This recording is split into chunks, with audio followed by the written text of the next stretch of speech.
The Rooster War, How My Chickens Took Down a Control Freak HOA Queen. It all started on a Wednesday morning that smelled like chicken feed and trouble. I was out back, knee-deep in mud and feathers, trying to herd a stubborn hen named Butterscotch into her coop with a bag of corn, when two police cruisers came roaring down my driveway like they were chasing a fugitive. Lights flashing, sirens blaring. My dog was howling.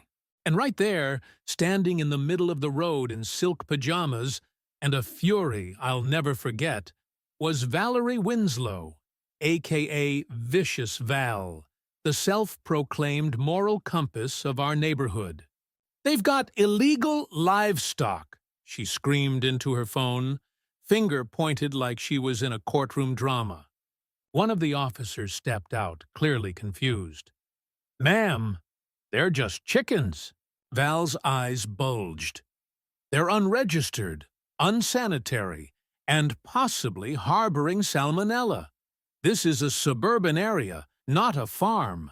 Right on cue, Butterscotch strutted past the officer's boot, laid an egg in the gravel, and walked off like she had zero regrets. 3 weeks earlier. See, I live in a rural suburban hybrid called River Glen, where half the lots are governed by a homeowners association, and the other half, like mine, are legacy agricultural land. I've got chickens, goats, bees, and a vegetable garden that could feed a small commune. My girlfriend Mia and I moved here for peace and self-sufficiency.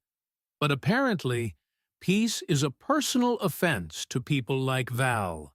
Val's house, pristine and plastic, backed up to mine. She had color-coded lawn flamingos, solar-powered gnomes, and the kind of turf that squeaked under your boots. The trouble started when my chickens, smarter than people give them credit for, discovered a gap in the fence. One pooped near her koi pond. Another took a dust bath in her rose bed. Val called it biological terrorism. The first time she knocked on my door, she handed me a laminated flyer that read, "HOA regulations, livestock prohibited." I calmly said, "I'm not in your HOA." She blinked like I just told her the earth was flat. "But your chickens are affecting our community standards." That phrase, community standards, would haunt me for weeks. The escalation valve didn't stop. She called animal control, the city, even the county. Every time they showed up, I handed them permits. They nodded and left. Meanwhile, Val stood at the edge of her property with binoculars, steaming like a kettle.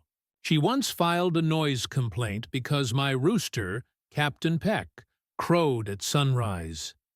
She even recorded the sound and labeled it Disturbance Exhibit A. The file was 30 minutes of ambient clucking and one proud crow. The county clerk laughed so hard he nearly dropped his lunch. When none of that worked, Val tried psychological warfare. She printed flyers warning that my chickens were spreading parasites and claimed one of them attacked her. The accused chicken? Mildred. She's 12 and blind in one eye. Then came the fake HOA, inspections, flyers, anonymous letters. And worst of all, Val started influencing newer neighbors with paranoid rumors about biohazards and unregulated agricultural activity. The scariest part, a few people started to believe her. The pushback. That's when Mia had an idea. We threw a block party. Peckin' and chill. Egg salad, chili, local honey, chicken selfies for the kids. It was a hit. Even the skeptical